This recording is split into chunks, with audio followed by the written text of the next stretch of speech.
When you think of the word fan, what do you see? Thousands of fans packed at Dodger Stadium? Or fans lined up at a premiere to see their favorite movie star?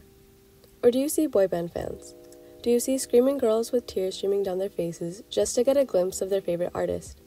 With this image in mind, I'd like to ask, what does it mean to be a stan? A stan is distinct from the passive casual listener, in that a stan actively engages with fandom and artist content.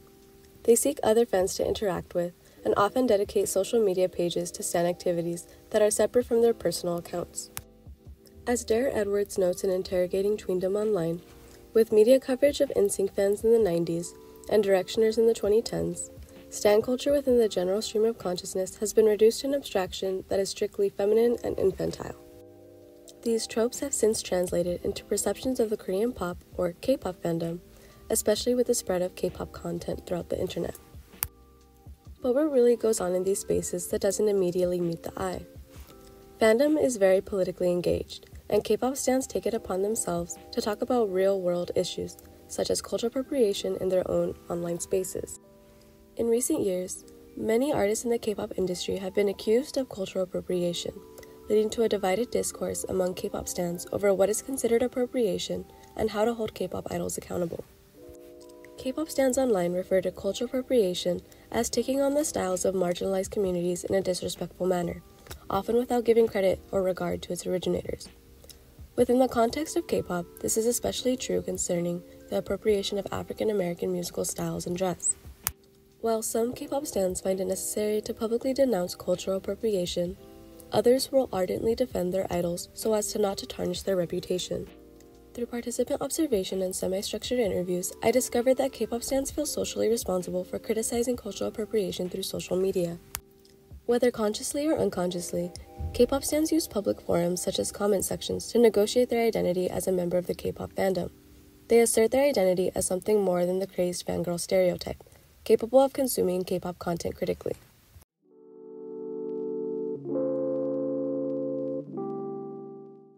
What does it mean to be a part of the K-pop fandom, and why might some people want to assert a distinct identity as a K-pop stan rather than just be part of the whole? K-pop stans are infamous online for their dedication to their favorite idol groups, willing to defend their idols at all costs. Take this TikTok for example.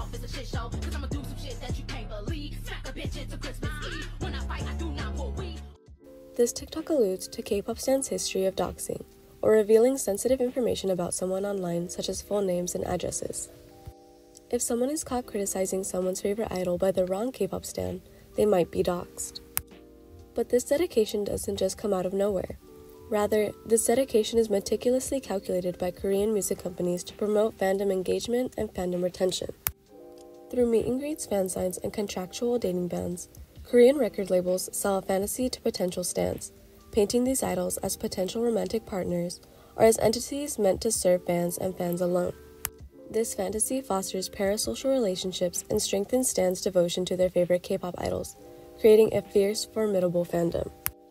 This devotion then translates into heated discourse over cultural appropriation that divides stans into defenders and criticizers.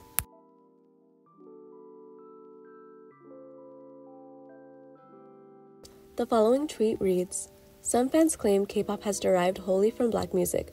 That is inaccurate. J-pop has massively influenced K-pop as well."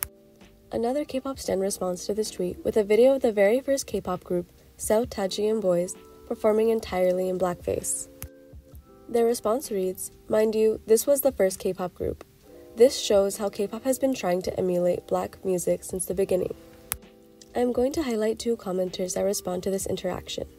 One K-pop stan writes, "It's called appropriation when people take without crediting from other cultures against a more or less zero violence background. But not only do Koreans constantly credit Black/Japanese influences by name, both American and Japanese militaries have occupied the Korean peninsula. You can't really appropriate from cultures/countries that within the past 150 years once had basically absolute power over you." Another K-pop stan writes, "Well, based on this effortless use of blackface, I think it's safe to say that being fully turned on the colonial spit roast, with the US and Japan on either end of you, is going to impart an unmistakable wickedness." Both these stans use a historical approach to unpacking cultural appropriation in K-pop. The first defends the proposed appropriation, while the second criticizes it. The way these stans articulate their arguments challenges the narrative that all K-pop stans fall under the crazed fangirl stereotype. Rather, they are using their own knowledge and experience to facilitate discourse within fandom spaces. As Ching and Park note, the way K-pop stans navigate fandom spaces online reflects the participatory ethic of social media. The digitization of fandom cultural practices has allowed fans to project the emotional experience of their identities onto other digitally imagined fans.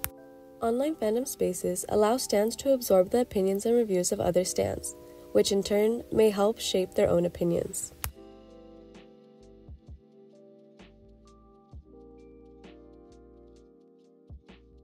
A related topic of contention in these K-pop stan spaces is where to draw the line between appropriation and appreciation or inspiration. Many stans argue that the answer to this question comes down to intention. What puts off many stans is not only the potential appropriation itself, but the money-grabbing motive for taking on these styles by Korean record labels. These motives could be understood as cyclical. First, Korean record labels will try to replicate music that is at the top of the charts to increase sales, whether it be pop, hip-hop, or R&B. As sales increase, Korean record labels will implement strategies to promote fan engagement and fan retention. As fan engagement increases, the aforementioned parasocial relationships fans create with their favorite idols will increase. This strong fan base is what drives even more sales, continuing the cycle. With the rising mainstream popularity of Latin artists such as Bad Bunny and Peso Pluma, Korean music companies are starting to catch on, producing sanitized reggaeton tracks such as Anti-Fragile by La Seraphim. At the same time, K-pop stans are also taking notice, taking to social media to discuss the growing issue. One TikTok user says, "I feel like we're underestimating how much K-pop takes from other cultures, because there's literally K-reggaeton. They're about 2 steps away from K-mariachi. Next thing you know, there's going to be K-Ethiopian music. I don't even know which one they would pick. Probably all of them, you just never know at this point." With stans publicly making statements such as this, they are demonstrating that they are willing and eager to discuss and critique the K-pop industry.